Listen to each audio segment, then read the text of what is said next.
Hello दोस्तों, welcome to PRT teacher classes. कैसे आप सभी? उम्मीद करता हूँ अच्छे होंगे, पढ़ाई कर रहे होंगे। और आप सभी को गणतंत्र दिवस की बहुत बहुत शुभकामनाएं। और यही कहना चाहूँगा कि सिर्फ एक दिन झंडा फहरा लेने से, एक दिन राष्ट्रीय गीत गा लेने से देश के प्रति समर्पण नहीं दिखता है। देश के प्रति अगर आप समर्पित हैं तो आप जिस भी क्षेत्र में जाना चाहते हैं उस क्षेत्र में ईमानदारी से काम करिए।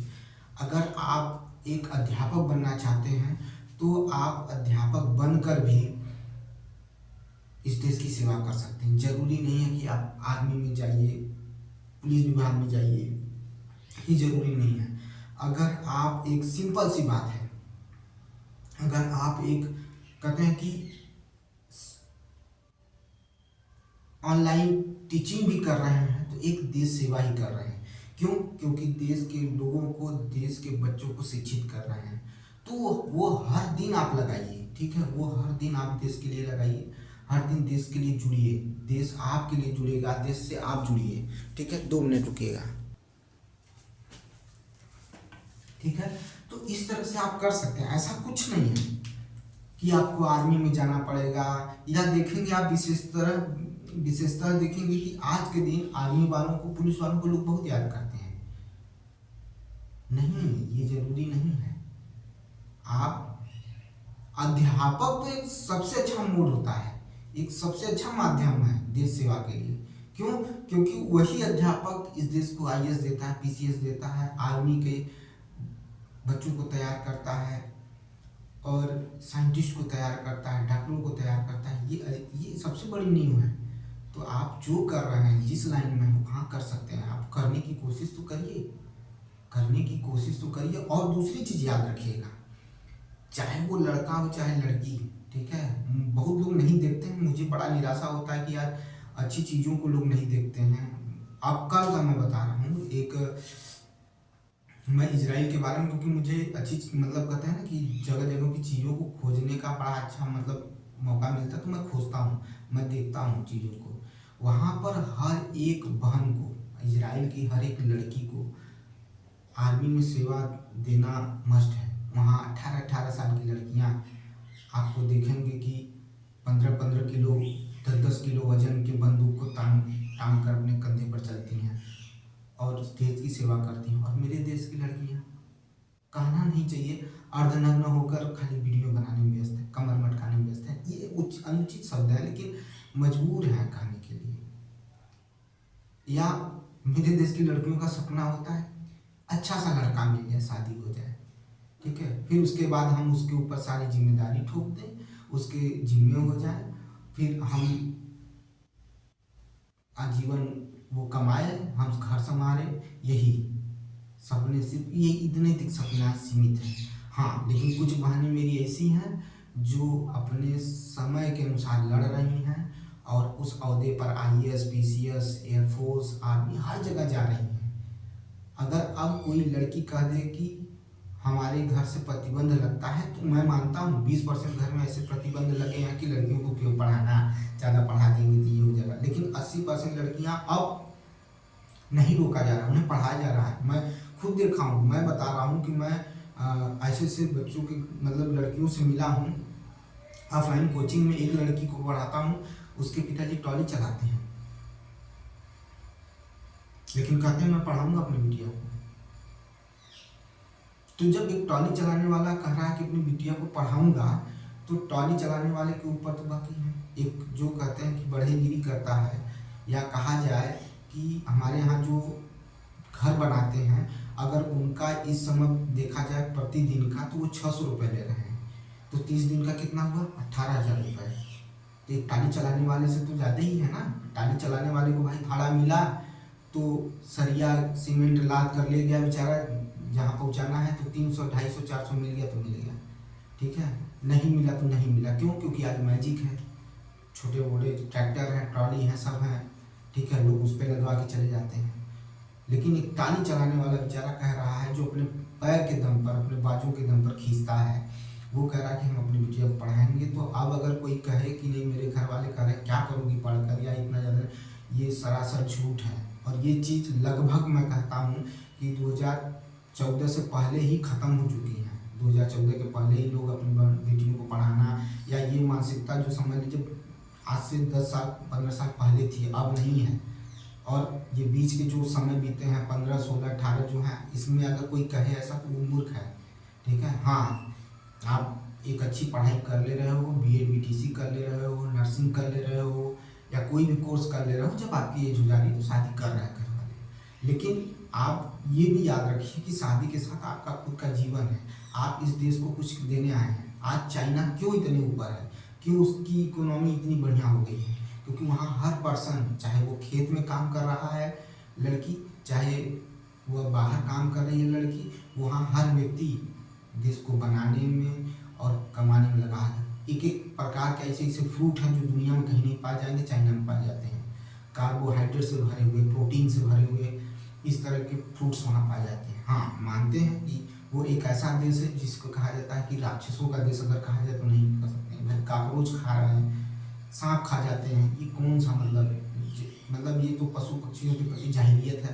तो ये तो इस चीज़ के लिए लेकिन कहा जाता है। और यहाँ अरे हम किसान से शादी करेंगे, हम उनके लड़के से शादी करेंगे, हमें नौकरी वाला चाहिए। कर लो भाई नौकरी, क्या करना है? गुलामी ही तो करना है तुमको, और क्या करना है?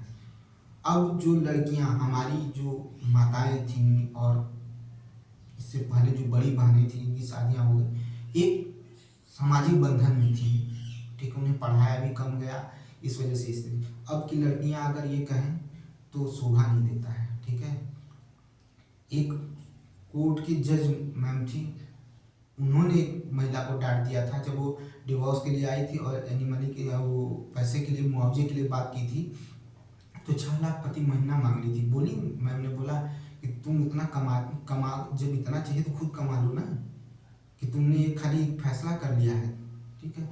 तो आप सिर्फ दूसरों के पैसे पर पलने की आदत डाल रखे हैं, चाहे लड़का हो चाहे लड़की। लड़के बाप के पैसे पर, माँ बाप के पैसे पर पलने की आदत डाल रहे हैं, और लड़कियां जो हैं पति के पैसे पर पलने की आदत डाल रही हैं। खुद कुछ क्यों नहीं करते हो? अगर पति गलत है तो उसके साथ जो करना है वो करिए, लेकिन एक इस दायरे में करिए कि उसकी गलती को उसको एहसास हो। ऐसा ना हो कि वो आत्महत्या कर ले, ठीक है, सुसाइड कर ले, ऐसा ना हो। ठीक है, वो अपना जीवन खराब कर ले, ऐसा ना हो। उसे उसकी गलती का एहसास जीवन भर दिलाइए। लीजिए, आपको जो लिमिटेड है मुआवजा लीजिए, लेकिन आप कहिए कि हम मुआवजा लेंगे ब्रांडेड पहनने के लिए, हम मुआवजा लेंगे ब्रांडेड गाड़ी में घूमने के लिए। इसे मुआवजा नहीं कहते हैं, इसे खैरात कहते हैं, इसे भिखमंगाई कहते हैं। ठीक है। और मैं ऐसी लड़कियों को एक चीज़ जान लीजिए, हो सकता है कि कुछ लोगों को गलत लगे, लेकिन जो लड़कियां एक लिमिट से बाहर चीज़ें कर रही हैं, आप सोचिए ना, 6 लाख रुपया कौन मांगता है यार? 1 लाख रुपये भी कौन मांगता है यार महीने का? एक सामान्य व्यक्ति जो होगा, उसकी सैलरी अगर हम बात करें तो जो IAS PCS है उनकी सैलरी उठाकर देख लीजिए। सुविधाओं की बात नहीं कर रहा हूँ, एक मेन सैलरी जो उनकी होती है, ठीक है, उनको देख लीजिए, वो भी 1 लाख के ऊपर नहीं है। और आप एक आम इंसान से 1 लाख रुपए, 6 लाख रुपए की डिमांड कर दे रहे हो। ठीक है, मेन सैलरी की बात कर रहा हूँ। अगर आप उसमें बहुत कुछ जोड़ेंगे तो एक IAS PCS का जो महीने का खर्चा है वो 3 से 4 लाख आता है। IAS PCS का खर्चा इसी तरह से आता है, उनको अगर जोड़ा जाए। ठीक है, तो आप क्या कर रहे हो? ये क्या मांग रहे हो? क्या डिमांड है आपकी? कुछ भी बोलते हो, कुछ भी मुंह खोल दोगे। जिन लड़कियों के साथ गलत हो रहा है उनके साथ न्याय होना चाहिए, लेकिन जिन लड़कों के साथ गलत हो रहा है, लड़कियां गलत कर रही हैं, उनके साथ भी न्याय होना चाहिए। और उन लड़कियों को सबक सिखाना चाहिए कि कानून सिर्फ लड़कियों के लिए नहीं है, लड़कों के लिए भी है। और इस समय में तो सरकार को इस पर बहुत जल्दी ध्यान देना चाहिए, नहीं कहीं ऐसा ना हो कि आपके सामने आत्महत्याओं की झड़ी लग जाए। ठीक है, इसी के साथ खत्म करूंगा, क्योंकि यह देश की सहभागिता है, ये देश को जागरूक करने की बात ही आप तक पहुंचा दिया। और सभी को गणतंत्र दिवस की एक बार से फिर से शुभकामनाएं। और आगे चलते हैं, पढ़ाई करते हैं, आगे की तरफ देखते हैं। तो देखिए क्या पढ़ना है, एटम्स एंड मॉलिक्यूल के बारे में पढ़ना है।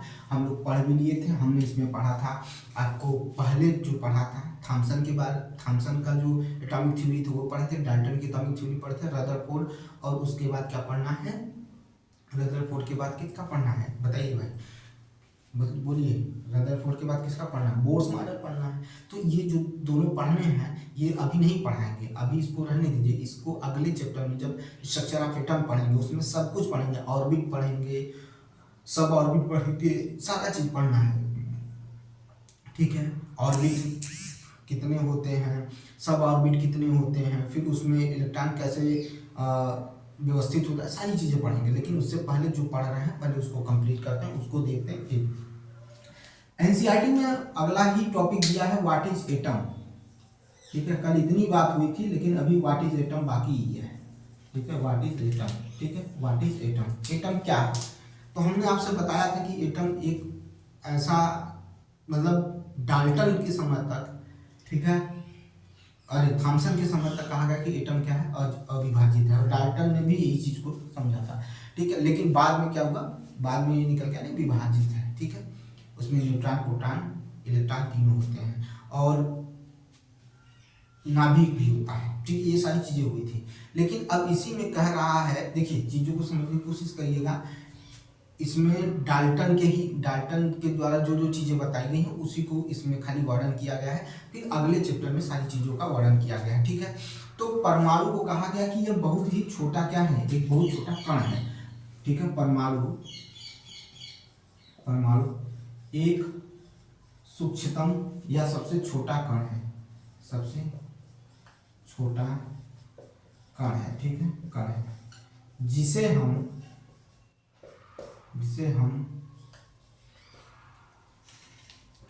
नग्न आंखों से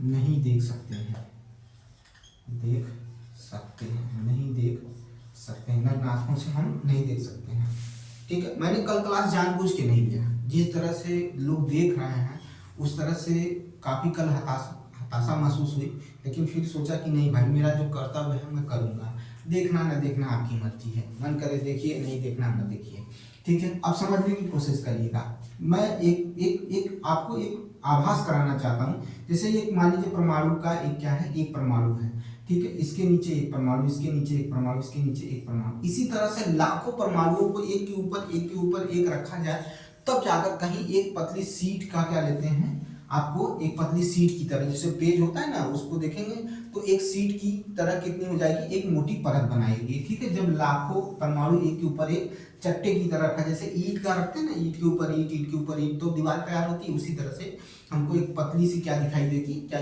परत दिखाई देगी, ठीक है। ये चीज है ना। परमाणु की त्रिज्या जो है, परमाणु की जो त्रिज्या होती है, परमाणु की त्रिज्या नैनोमीटर में मापते हैं, त्रिज्या, ठीक है, नैनोमीटर में मापते हैं, ठीक है, नैनोमीटर में मापते हैं। परमाणु की जो त्रिज्या होती है उसे हम नैनोमीटर में मापते हैं, ठीक है। अब एक नैनोमीटर बराबर कितना होता है, तो एक नैनोमीटर बराबर माइक्रोमीटर, नैनोमीटर सब जान बताएंगे। एक नैनोमीटर बराबर होता है 10 के पावर -9 मीटर होता है, 10 के पावर -9 मीटर होता है। अगर इसी को 1 मीटर बराबर कितने नैनोमीटर, तो 10 के पावर 9 मीटर हो जाएगा, सॉरी 9 नैनोमीटर हो जाएगा, ये याद रखिएगा, ठीक है। तो 1 नैनोमीटर बराबर होता है 10 के पावर -9 मीटर, और जबकि 1 मीटर बराबर कितने नैनोमीटर के, तो 10 के पावर 9 नैनोमीटर हो जाता है, याद रखिएगा। यह हम परमाणु के बारे में अभी चीज़ों को समझने की कोशिश कर रहे हैं, ठीक है। हम अभी क्या कर रहे हैं, समझने की कोशिश कर रहे हैं, ठीक है। इस चीज़ को बस समझते रहिए, चलेंगे तो समझ में आएगा, ठीक है।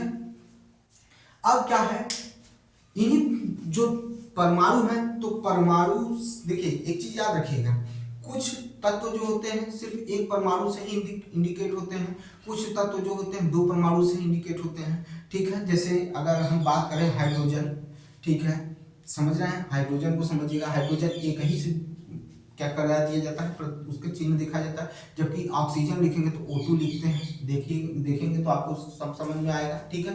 तो इस तरह से, लेकिन 2 मिनट, ठीक है, समझ में आई बात। तो जो जॉन डाल्टन थे, उन्होंने क्या किया था कि अब क्या किया था कि जो भी परमाणु हैं उनसे तत्व बन रहे हैं, तो पहली बात तो परमाणु से मिलकर अणु बनता है, उनके समूह को क्या कहा जाता है, तत्व कहा जाता है, वो भी जब सेम प्रकार के परमाणु आपस में मिलते हैं, यानी उनका भौतिक और रासायनिक गुण जब समान होता है और आपस में मिलते हैं तो तत्व बनाते हैं। ठीक है, तो ऐसी स्थिति जब देखी गई तो एक चीज और याद रखिएगा, परमाणु अस्थायी है, ठीक है, जबकि अणु क्या है, स्थायी है, पहली चीज। और परमाणु और अणु में यह है कि अणु जो होता है वो स्वतंत्र रूप से कार्य करता है। ठीक है, तो ये चीज भी याद रखिएगा। तो डाल्टन के अनुसार जो था, उन्होंने ऐसे वैज्ञानिक, प्रथम वैज्ञानिक थे, उन्होंने क्या किया था कि इनको मतलब इनकी क्वालिटी या इनके गुणता के आधार पर उनको एक प्रतीक चिन्ह देना शुरू कर दिया। ठीक है, प्रतीक चिन्ह देना शुरू कर दिया। कौन दे रहा था? तो जॉन डाल्टन दे रहे थे। ठीक है, प्रतीक चिन्ह देना शुरू हो गया। ठीक है, देना शुरू किए। ठीक है, तत्वों को देना शुरू किए। ठीक है, जो क्या करता था कि ये जो प्रतीक चिन्ह है, ठीक है, प्रतीक चिन्ह है, ठीक है, पता नहीं मात्रा कैसे भाई, चलो ठीक है, ठीक है, मात्रा दिखाने नहीं आया हम यहाँ सिखाने। ठीक है, इनके जो प्रतीक चिन्ह थे इनकी मात्रा को इंगित करते थे, इनके गुणों को इंगित करते थे, इनकी मात्रा को इंगित करते थे। ठीक है, इनकी मात्रा के अनुसार क्या किया गया था, इनकी मात्रा के अनुसार क्या किया गया था, इन्हें प्रतीक दिया गया था। ठीक है, एक परमाणु को प्रदर्शित करता था, जैसे इनके प्रतीक देखने को मिलते थे, एक परमाणु को प्रदर्शित करता था। ठीक है, और वर्जिलियस ने भी इसी तरह से क्या किया था, तत्वों के प्रतीक को क्या किया था, बताया था। और उनका, वर्जिलियस का सबसे बड़ा भागीदारी ये थी कि उसके नाम जो थे उसी को क्या बना दिया था, उसका जैसे दो लेटर अगर है तो पहला लेटर कैपिटल रहेगा, दूसरा स्मॉल रहेगा, इस तरह से उन्होंने ले लिया था, प्रतीक का नाम ले लिया। जैसे एल्युमिनियम है तो AL ले लिया, ठीक है, इस तरह से। ठीक है, कैल्शियम है तो CA ले लिया, इस तरह से। कुछ का तो सिंगल था तो उसको कैपिटल H ही रखा। ये वर्जिलियस की देन है। ठीक है, ये किसकी देन है, वर्जिलियस की देन है। ठीक है, और दो अक्षरों से प्रदर्शित कराया था, याद रखिएगा, ये चीज इसमें लिखा है। अब अगर उदाहरण ले लें तो कॉपर को क्यूप्रस कहा गया, कॉपर को क्यूप्रस कहा गया। ठीक है, कॉपर को क्यूप्रस से उत्पन्न हुआ। ठीक है, चूंकि गोल्ड जो था, ठीक है, गोल्ड का नाम कैसे पड़ा, गोल्ड एक पीला धातु है। ठीक है, और अंग्रेजी में गोल्ड का मतलब पीला ही होता है। ठीक है, इसी वजह से इसको क्या कहा, गोल्ड कहा गया। और जो IUPAC जो है, ठीक है, ये जो संस्था है यह यही काम करती है, एक संस्था है जो नाम, प्रतीक और मात्रा को क्या करती है, मानक रूप देती है। नाम को, प्रतीक को और मात्रा को मानक रूप देती है। कौन? IUPAC। ठीक है, अभी इसका सुन लीजिए, किसकी बात कर रहे हैं,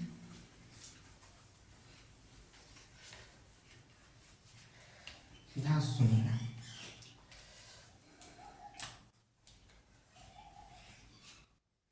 IUPAC।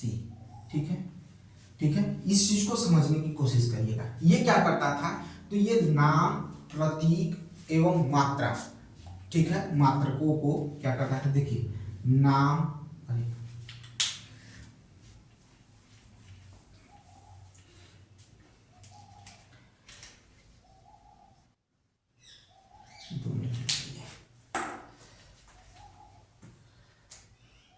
नाम, प्रतीक व मात्रकों को स्वीकृति क्या करता था, एक मानक रूप भी देता था और स्वीकृति क्या करता था, प्रदान करता था। ठीक है, क्या करता था, स्वीकृति प्रदान करता था। इंटरनेशनल यूनियन ऑफ प्योर, ठीक है, अप्लाइड प्योर, ठीक है, and pure and applied chemistry. ठीक है, ये इसका नाम है, याद रखिएगा, पूछा नहीं जाता है, बस आप इसको याद रखिएगा। ठीक है, ये क्या करता था, तो ये क्या करता था, तो ये नामों को, प्रतीकों को और मात्रकों को स्वीकृति प्रदान करता था। ठीक है, याद रखिएगा। समझ में आई बात? तो मैंने आपको बता ही दिया, ये सब चीजों के बारे में आपका वर्णन कर दिया। ठीक है, समझने की कोशिश करिएगा। ठीक है, अब हम पढ़ेंगे परमाणु द्रव्यमान। ये एक विकट समस्या थी, क्योंकि एक परमाणु का परमाणु द्रव्यमान निकालना बहुत ही कठिन था। तो पहले उन्होंने किसको आधार बनाया, ठीक है, ऑक्सीजन को, फिर उसके बाद कार्बन के समस्थानिक को उन्होंने क्या कर दिया था, एक आधार बनाकर क्या करने लगे थे, परमाणु का द्रव्यमान निकालना शुरू कर दिया था। तो समझने की कोशिश करिएगा, जो समझाना चाहते हैं वो समझिएगा। ठीक है, पूछ सकता है,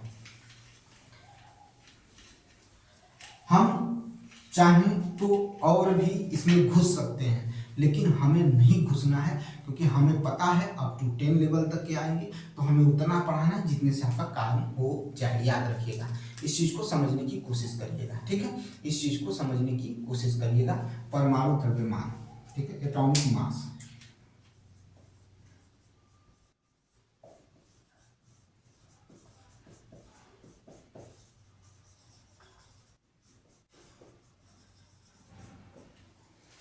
ठीक है, एटॉमिक मास। देखिए भाई, चलिए समझने को, परमाणु द्रव्यमान स्थिर अनुपात के नियम की वजह से इसको जानने के लिए या कहा जाए इसके बारे में पता लगाने के लिए वैज्ञानिक काफ़ी ज़्यादा प्रेरित हुए। और कहा जाता है कि जो जॉन डाल्टन की थ्योरी थी उससे परमाणु द्रव्यमान की एक विशिष्ट क्वालिटी या अभिलाक्षणी गुण देखने को मिलने लगा। ठीक है, और इसके तरफ आकर्षित हुए। कहा जाता है, एग्जाम्पल ले तो कार्बन मोनोऑक्साइड CO में, ठीक है, कार्बन मोनोऑक्साइड CO में, ठीक है, याद रखिएगा। कहा जाता है कि अगर 3 ग्राम कार्बन और 4 ग्राम ऑक्सीजन, समझने की कोशिश करिएगा, तो अगर तुलना किया जाए ऑक्सीजन और कार्बन में तो कहा जा सकता है कि 3/4, ठीक है, 3/4 कार्बन के 3/4 गुना ऑक्सीजन क्या है, अधिक है। ठीक है, ऑक्सीजन क्या है, अधिक है। एक चीज याद रखिएगा, इस तरह से कह रहा है। और फिर क्या हुआ, ये अधिक बताया गया, ठीक है, संयुक्त करता है या उसके साथ मिलकर बनाता है। ठीक है, और कहा जाता है कि एक कार्बन परमाणु के द्रव्यमान के बराबर है, याद रखिएगा। तो एक यू, देखिए अगर कहें एक यू, पहले क्या था, AMU था, ठीक है, AMU था, लेकिन अब क्या हो गया, यूनिफाइड परमाणु हो गया। ठीक है, यूनिफाइड परमाणु द्रव्यमान हो गया। ठीक है, याद रखिएगा, ये हो गया। ठीक है, और इसे किसने दिया, तो IUPAC ने ही दिया था। ठीक है, ये चीज याद रखिएगा। फिर क्या हुआ कि इन्होंने कहा कि ऑक्सीजन जो है वह क्या है, सभी तत्वों के साथ मिलकर क्रिया करता है। ठीक है, रासायनिक सहयोग करता है, इसलिए ऑक्सीजन को लेना बहुत अच्छा पड़ेगा। ऑक्सीजन का जो गुणांक है उसकी वजह से एक पूर्णांक के रूप में कहा जा सकता है कि उन्होंने कहा कि ऑक्सीजन जो परमाणु द्रव्यमान की इकाई अधिकांश तत्वों के परमाणु द्रव्यमान को पूर्णांक रूप में प्राप्त कर सकते हैं। अगर ऑक्सीजन को आधार बनाते हैं तब, ऑक्सीजन को आधार बनाते हैं तब। और ये जो परमाणु द्रव्यमान निकालना, ये तब सरल हो गया जब समस्थान जो स्थिर अनुपात के नियम का विवरण या कहा जाता है विश्लेषण इनके साथ करना शुरू हुआ तो और आसान हो गया, और लोग उसको जानने के लिए प्रेरित हो गए। उसको क्या करने लगे, जानने के लिए प्रेरित हो गए। ठीक है, जानने के लिए प्रेरित हो गए, और आधार बना ऑक्सीजन का 1/16 एक मानक बनाया गया। किसके लिए, तो परमाणु द्रव्यमान पता करने के लिए पहले ऑक्सीजन को मानक बनाया गया था। लेकिन फिर परिवर्तन हुआ और 1961 में, कब, 1961 में कार्बन के समस्थानिक, जो कार्बन के समस्थानिक थे, कार्बन का जो समस्थानिक था C12, ठीक है, C12 क्या कर लिया गया, इसको मानक बनाया गया C12 को। उससे पहले 1961 के पहले कौन था, ऑक्सीजन था, लेकिन उसके बाद कार्बन का समस्थानिक C12 को क्या बना लिया गया, मानक बना लिया गया। अब यहाँ पर 1/16 की जगह पर क्या हो गया, 1/12 क्या बना, मानक बना, और आज तक इसी को फॉलो किया जा रहा है। और इसी के सापेक्ष क्या किया जाता है, परमाणु द्रव्यमान निकाला जाता है। जैसे 12, किसी एक तरबूज को 12 भागों में काट लिया गया है तो उसका एक भाग 1/12 के बराबर होगा। ठीक है, इस तरह से मानक बनाकर क्या किया गया, परमाणु द्रव्यमान निकालना शुरू कर दिया गया। ठीक है, इस तरह से परमाणु द्रव्यमान निकालना शुरू कर दिया गया। ठीक है, अब हम पढ़ेंगे व्हाट इज मॉलिक्यूल। ठीक है, इसमें जो चीजें आपको इंपॉर्टेंट है वही बताएंगे, आपको बहुत ज्यादा फंसाएंगे नहीं, ना तो आपको इसमें कंफ्यूज करेंगे, क्योंकि यहाँ से बहुत विशेष कुछ आता नहीं है। ठीक है, आइए, व्हाट इज मॉलिक्यूल, मॉलिक्यूल। ठीक है, आज गणतंत्र दिवस है, सोच रहे होंगे कि सर सब आज गणतंत्र दिवस मना रहे हैं और आप पढ़ा रहे हैं। देखिए, हमारा आपका कर्म, पहले हमें अपने लक्ष्य को पाना है, उसके बाद सारी चीजें हैं। ये गणतंत्र दिवस के लिए ही किया जा रहा है, ताकि हमारा गणतंत्र दिवस हर साल आता रहे। उसके लिए हमें 4 गणतंत्र दिवस, 5 गणतंत्र दिवस को अपने तक सीमित रखना पड़ेगा। वो भाव अपने अंदर रखिए कि एक दिन जब 5वां गणतंत्र दिवस आएगा तो उस गणतंत्र दिवस के दिन मैं यह कह सकता हूँ कि मैंने देश की इकोनॉमी में, देश के विकास में मदद करने लायक बन चुका हूँ। ठीक है, तब आपको लगेगा कि नहीं आज सच में गणतंत्र दिवस के लायक हूँ। ठीक है, और जब तक आप नहीं हैं तो गणतंत्र दिवस अपने तक सीमित रखिए, पूरी श्रद्धा रखिए, देश के प्रति पूरा भाव है, लेकिन पहले अपने आप को खड़ा करिए ताकि आप कह सकें कि नहीं मेरी भी सहभागिता इस देश में है। वो वजूद बनाइए, वो मुकाम पाइए, तब कह सकते हैं। ठीक है, आइए देखते हैं अणु क्या है। भाई देखिए, समझने की कोशिश करिएगा। मैंने कहा कि समान भौतिक और रासायनिक गुणों वाले अणु जब परस्पर मिलते हैं, परमाणु जब परस्पर मिलते हैं तो अणु का निर्माण करते हैं। ठीक है, अणु का निर्माण करते हैं। ठीक है, परमाणु स्वतंत्र अस्तित्व में नहीं रहते हैं, जबकि अणु जो होते हैं स्वतंत्र अस्तित्व में रहते हैं, स्वतंत्र अस्तित्व में रहते हैं। और याद रखिएगा, परमाणुओं के मिलने पर केवल अणु नहीं आयन भी बनते हैं। याद रखिएगा, क्या बनते हैं? आयन भी बनते हैं। ठीक है, याद रखिएगा। समझ में आई बात? तो आपस में क्या होते हैं, और एक चीज याद रखिएगा, जब एक परमाणु दो परमाणु आपस में मिलते हैं, उनके बीच आकर्षण बल कार्य करता है, तभी जाकर अणु बनता है। ठीक है, याद रखिएगा। तो ये चीजें समझ के रखिएगा, इस चीजों को समझिएगा। भिन्न भिन्न तत्वों के परमाणु भी आपस में मिलते हैं, भिन्न भिन्न तत्वों के भी मिलते हैं, और समान तत्वों के भी परमाणु आपस में मिलकर अणु का क्या करते हैं? निर्माण करते हैं। एक चीज याद रखिएगा। ठीक है, जैसे आर्गन हो गया, हीलियम हो गया, इन सबको समझिएगा। ये एकल परमाणु है। क्या है? एक परमाणु से बने हैं तो एकल परमाणु तत्व है। ठीक है, क्या है? एकल परमाणु तत्व है। ठीक है, लेकिन अधिकांश धातुओं में ऐसा नहीं देखने को मिलता है। जैसे ऑक्सीजन होता है तो उसमें क्या होता है? दो परमाणु आपस में मिलते हैं तो द्विपरमाणु बनता है। ठीक है, उसे द्विपरमाणु कहा जाता है। ओजोन मिलता है तो O3 हो जाता है, तो इसको भी ध्यान में रखिएगा। ये सब चीजें आपको दी हुई हैं और इसमें बहुत ज्यादा चीजें नहीं दी हुई हैं। ठीक है, याद करिएगा, उसमें बहुत ज्यादा चीजें नहीं दी हुई हैं। ठीक है, अब हम पढ़ेंगे आयंस के बारे में। क्या पढ़ेंगे? आयंस। आयंस को भी समझ लीजिए कि धातु मेटल और नॉन मेटल, मेटल और नॉन मेटल। ठीक है, मेटल एंड नॉन मेटल। ठीक है, अब दोनों को समझने की कोशिश करिएगा। ठीक है, नॉन मेटल, दोनों को समझने की कोशिश करिएगा। एक पर धन आयन होता है और एक पर क्या होता है? ऋण आयन होता है। एक पर धन आयन होता है और एक पर ऋण आयन होता है। ठीक है, समझ में आई बात? तो ऋण आवेशित आयन क्या होता है? ऋण आयन होता है, और धन आवेशित आयन धन आयन होता है। ठीक है, धन आयन होता है। जैसे अगर हम बात करें, ले ले सोडियम, तो इस पे +1 होता है और क्लोरीन पर -1 होता है। यह एक आयन क्या करता है? क्लोरीन को देता है और साथ में मिलकर क्या बनाते हैं? NaCl बनाते हैं। तो एक पर ऋण आयन और एक पर क्या आता है? धन आयन। इसी को कहा जाता है कैटायन और एनायन कहा जाता है। ठीक है, इस चीज को समझने की कोशिश करिए। परमाणुओं के समूह पर जिन पर नेट आवेश विद्यमान हो उसे बहुपरमाणुक आयन भी कहा जाता है। इन सब चीजों को समझने की कोशिश करिएगा, इन सब चीजों को समझने की कोशिश करिएगा। अब क्या होगा? रासायनिक सूत्र। ठीक है, जो केमिकल फार्मूला होता है, उन सबको चीजों को समझने की कोशिश करिए। ठीक है, उनको ध्यान दीजिए। ठीक है, अब जैसे हमने बहुत इसमें नहीं, देखिए हमें कह दिए ना, हमें जो एग्जाम में आएगा हम उसके बारे में चर्चा करेंगे, उसके बारे में बात करेंगे। हमें ये सब चीजें नहीं है, जो एग्जाम में आएगा वो मैं आपको दिखाऊंगा। ये सब एग्जाम में नहीं आने वाला है, तो एक बार में समझ लीजिए बस।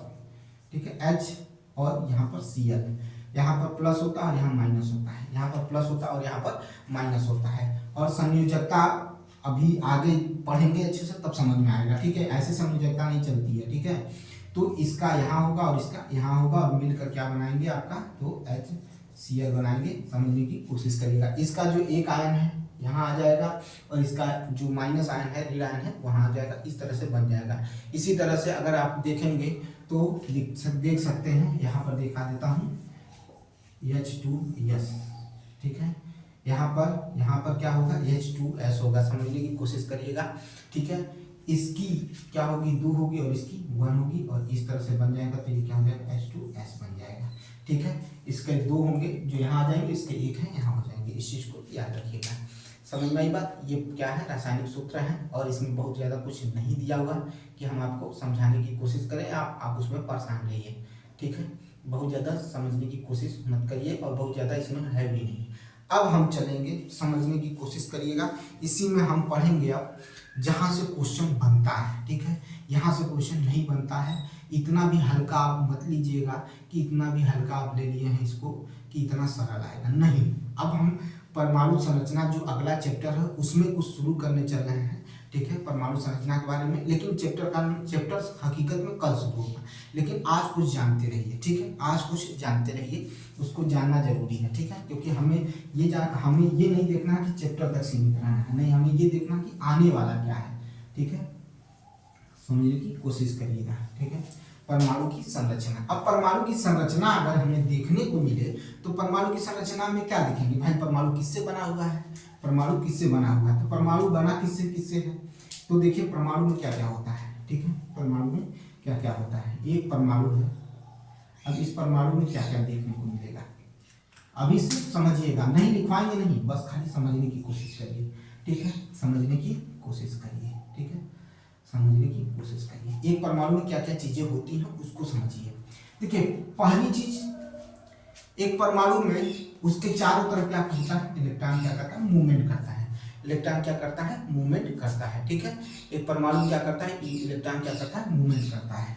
उसके बाद आता है न्यूक्लियस, क्या आता है भाई, न्यूक्लियस आता है, ठीक है, न्यूक्लियस आता है। इसी न्यूक्लियस के अंदर क्या होता है, प्रोटॉन होता है और क्या होता है, न्यूट्रॉन होता है, ठीक है।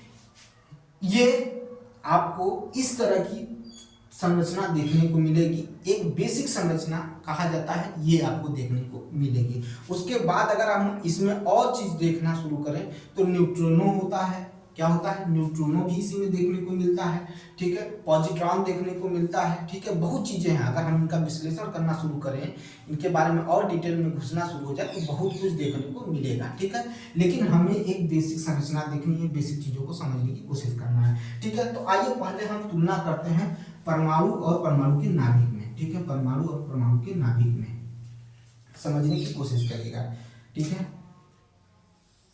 देखिए ये इंपॉर्टेंट नहीं है कि सब पढ़ लीजिए, ये इंपॉर्टेंट है कि क्या पढ़ना है और क्या छोड़ना है, ठीक है, वो जरूरी है। इसी वजह से मैंने उन सब चीज़ों पर बहुत ज़्यादा विशेष ध्यान नहीं दिया, ठीक है। आप रेलवे का पेपर देने चल रहे हैं, आप स्कूल का पेपर नहीं देने जा रहे हैं। ये है आपका न्यूक्लियस और ये क्या है, परमाणु है, ठीक है। यहाँ से ये चीज़ देखिए और यहाँ से ये चीज़ देखिए, दोनों देखिए। हम किसकी बात कर रहे हैं, तो हम रेडियस की बात कर रहे हैं, परमाणु की त्रिज्या की बात कर रहे हैं और न्यूक्लियस के रेडियस की बात कर रहे हैं, यानी आपके एटम का न्यूक्लियस और एटम का रेडियस और नाभिक का रेडियस दोनों की बात कर रहे हैं। तो अब इनके बीच पहली बात तो समझने की कोशिश करिएगा कि परमाणु के नाभिक की त्रिज्या, ठीक है, समझिए परमाणु के नाभिक की त्रिज्या, परमाणु की नाभिक की त्रिज्या, ठीक है, रेडियस ऑफ न्यूक्लियस, ठीक है, त्रिज्या, परमाणु के नाभिक की त्रिज्या। पहले इसको समझिएगा, फिर आगे की तरफ हम देखेंगे, ठीक है, फिर आगे की तरफ देखेंगे। तो इसकी जो त्रिज्या होती है वो 10 के पावर क्या होती है, -15 मीटर होती है, ठीक है, 10 के पावर -15 मीटर होती है, ठीक है। इसे एक फर्मी भी कह सकते हैं, क्या कह सकते हैं, एक फर्मी, ठीक है, एक फर्मी भी कह सकते हैं। परमाणु के नाभिक की त्रिज्या, परमाणु की त्रिज्या, सॉरी क्या बोलना है, परमाणु की त्रिज्या, परमाणु की त्रिज्या, परमाणु के नाभिक की त्रिज्या और परमाणु की त्रिज्या। तो परमाणु की त्रिज्या क्या होगी, 10 के पावर -10 एंगस्ट्रॉम हो सकती है, इसे 1 एंगस्ट्रॉम भी कहेंगे, ठीक है, या इसे मीटर कहेंगे। अगर आप देखिए तो इन दोनों के बीच में डिफरेंस कितना आ रहा है, 10 के पावर 5 का डिफरेंस आ रहा है, 10 के पावर 5 का क्या आ रहा है, डिफरेंस आ रहा है। और एक चीज याद रखिएगा, संपूर्ण परमाणु का द्रव्यमान उसके नाभिक पर क्या करेगा, विद्यमान रहेगा, उसके नाभिक में विद्यमान रहेगा, याद रखिएगा, उसके केंद्र पर मौजूद रहेगा, उसके केंद्र पर ही देखने को मिलेगा, ठीक है, समझ में आई बात, उसके केंद्र में होता है, ये भी समझने की कोशिश करिएगा। जो जो बता रहा हूं सबको समझने की कोशिश करिएगा। पहले हमने क्या पढ़ा कि परमाणु के नाभिक की त्रिज्या 10 के पावर -15 मीटर होता है, परमाणु की त्रिज्या 10 के पावर -10 मीटर होता है, जिसे 1 एंगस्ट्रॉम, इसे 1 फर्मी कहते हैं, और इनके बीच का अंतर 10 के पावर 5 होता है। एक चीज हो गया, परमाणु का सभी पूरा द्रव्यमान जो होता है वो केंद्र पर होता है, एक चीज ये याद रखिएगा। परमाणु में जो ऊर्जा होती है वो नियत रहती है। परमाणु में जो ऊर्जा होती है वो कैसी होती है, तो नियत रहती है। परमाणु में ऊर्जा जो होती है वो नियत होती है, ठीक है, हमेशा नियत रहेगी, ठीक है, हमेशा नियत रहेगी। और क्या देखने को मिलेगा, तो परमाणु की खोज, ठीक है, समझने की कोशिश करिएगा, ठीक है। परमाणु की खोज, ठीक है, किस तरह से हुई, कैसे हुई, ये सारी चीजें अलग हैं। लेकिन अगर हम बात करें रदरफोर्ड ने, ठीक है, रदरफोर्ड का जो नाभिक का खोज वो प्रकीर्णन प्रभाव पर निर्भर करता था, प्रकीर्णन प्रभाव के द्वारा किया गया था, ठीक है, और प्रकीर्णन प्रभाव पर आधारित होता है। इसके मौलिक कण न्यूट्रॉन, प्रोटॉन और इलेक्ट्रॉन होते हैं, ठीक है, न्यूट्रॉन, प्रोटॉन और इलेक्ट्रॉन होते हैं, ठीक है, जिसमें इलेक्ट्रॉन हमेशा क्या होता है, ऋणात्मक ऋणात्मक रूप में विद्यमान रहता है, जबकि प्रोटॉन क्या होता है, धनात्मक रूप में विद्यमान रहता है, ठीक है, धनात्मक रूप में विद्यमान रहता है। अगर इतनी बात समझ में आ गई तो अब हमारा नंबर आ है इलेक्ट्रॉन पर। इलेक्ट्रॉन पर हम बात करेंगे। पहली बात, ये कैसा होता है, तो ऋण आयन होता है। कैसा होता है, ऋण आयन होता है, ठीक है, कैसा होता है, तो ऋण आयन होता है। इसी इलेक्ट्रॉन को कैथोड किरणें भी कहते हैं। क्या कहते हैं, कैथोड किरण भी कहते हैं, कैथोड किरण भी कहते हैं। इलेक्ट्रॉन को कैथोड किरण भी कहते हैं, ठीक है, कैथोड की भी कहते हैं, ठीक है, कैथोड किरण भी कहा जाता है। इसी इलेक्ट्रॉन का, ध्यान से सुनिएगा, इसी इलेक्ट्रॉन का, ठीक है, इसी इलेक्ट्रॉन का जो आवेश होता है वो कितना होता है, जो आवेश होता है, इसी इलेक्ट्रॉन का जो आवेश होता है, पहली बात तो ऋणात्मक होगा, किसमें होगा, ऋणात्मक में होगा, किसमें होगा, ऋणात्मक में होगा, ठीक है। 1.6022 into 10 to the power minus 19, 22 into 10 to the power minus 19 coulomb, ठीक है, ये आवेश है इसका। अगर हम इसके द्रव्यमान की बात करें, अगर इसके द्रव्यमान की बात करें तो क्या हो जाएगा, तो 9.1 into 10 to the power minus 13, क्या हो जाएगा आपका, 10 टू द पावर माइनस 13, क्या हो जाएगा आपका, कितना हो जाएगा, केजी हो जाएगा, कितना हो जाएगा, केजी, ठीक है, याद रखिएगा। समझ में आई बात, इतना समझ में आया कि नहीं आया, ये याद रखिएगा, ये याद रखिएगा, ठीक है। खोज किसने किया, तो जे थॉमसन ने किया। खोज किसने किया, जे थॉमसन, ये तो बच्चों वाली बात है, ठीक है।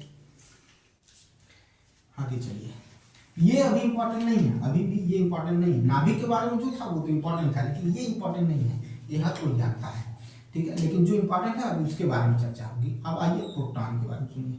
प्रोटॉन, जैसे इलेक्ट्रॉन को कैथोड किरणें कहते हैं, उसी तरह प्रोटॉन को एनोड किरणें कहते हैं। क्या कहते हैं, तो एनोड किरणें कहते हैं, ठीक है, इसे एनोड किरणें कहते हैं, एनोड किरण, ठीक है, क्या कहते हैं, एनोड किरण कहते हैं। इसका जो द्रव्यमान होता है, उसका जो द्रव्यमान होता है, बस अंतर क्या हो जाता है कि यहाँ पर माइनस था, यहाँ प्लस हो जाएगा, यहाँ प्लस हो जाएगा 1.6022 into 10 to the power minus 19 coulomb, ठीक है, याद रखिएगा, ठीक है, याद रखिएगा, ये आपको देखने को मिलेगा, ठीक है। क्यों मत समझ जाइएगा, ये हम आवेश को दिखा रहे हैं बस, आप और कुछ नहीं समझिएगा उसको, ठीक है, ये चीज समझ में आई बात, ठीक है। चलिए कूलाम लिख ही देते हैं भाई, क्या दिक्कत है,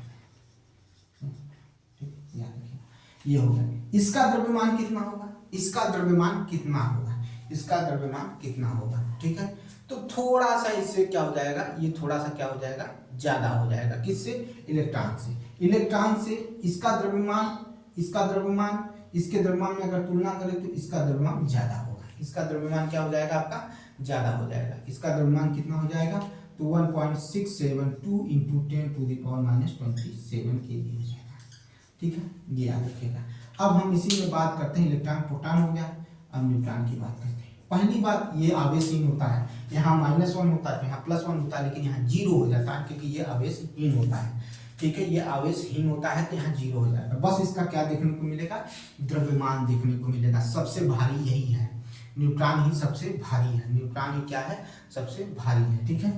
तो कितना हो जाएगा, 1.7675 10 to the power minus 27 KG हो जाएगा, ठीक है। तो अगर हम द्रव्यमान के बारे में देखें, अगर हम द्रव्यमान के बारे में देखें तो सबसे भारी मौलिक कण कौन है, तो न्यूट्रॉन जो है सबसे भारी मौलिक कण है। भेदन क्षमता भी देखें तो न्यूट्रॉन की भेदन क्षमता सबसे अधिक, उसके बाद प्रोटॉन, फिर उसके बाद इलेक्ट्रॉन है। ठीक है, उसके बाद प्रोटॉन, उसके बाद इलेक्ट्रॉन। ये भेदन क्षमता है। ये क्या है? भेदन क्षमता है, याद रखिएगा। ठीक है, ये याद रखिएगा, भेदन क्षमता है। ठीक है, ठीक है, भेदन क्षमता है। एक चीज और याद सुन लीजिए। ठीक है, एक चीज और याद सुन लीजिए। प्रोटॉन जो है एक अस्थाई कण है। क्या है? अस्थाई कण है, अस्थाई कण है, जबकि यह अस्थाई कण है। ठीक है, यह क्या है? अस्थाई कण है। ठीक है, याद रखिएगा। इतनी सारी चीजें कल मैं लिखवाऊंगा, आज पहले इस पर चर्चा कर दिया हूँ। बाकी कल इसके बारे में डिटेल से चर्चा होगी। अब कल रदरफोर्ड, फिर उसके बाद बोर्स मॉडल, फिर उसके बाद ऑर्बिट, सब ऑर्बिट, सब हम लोग कल पढ़ेंगे। ठीक है, किस तरह से इलेक्ट्रॉन को व्यवस्थित करते हैं, ये सारी चीजें हम लोग पढ़ेंगे। आप बाउ का रूल पढ़ेंगे, सारा चीज हम लोग कल खत्म करेंगे परमाणु संरचना में। ठीक है, इसी के साथ फिर से कहूँगा, गणतंत्र दिवस आप सभी को मुबारक हो। और ज़्यादा से ज़्यादा शेयर करिए, ज़्यादा से ज़्यादा लाइक करिए, कमेंट करिए। एक चीज़ और याद रखिएगा, इसके भी जो क्वेश्चन प्रीवियस ईयर में पूछे गए हैं, वो क्वेश्चन अब आपको मिलना शुरू हो जाएंगे। ठीक है, मैंने सोचा था कि आपका जब एग्जाम नजदीक आएगा तब प्रीवियस ईयर क्वेश्चन कराऊंगा, लेकिन अब साथ में कराऊंगा। इसको पढ़ाने के बाद तुरंत प्रीवियस ईयर क्वेश्चन आएंगे। ठीक है, मिलते हैं नेक्स्ट वीडियो में। बहुत बहुत धन्यवाद।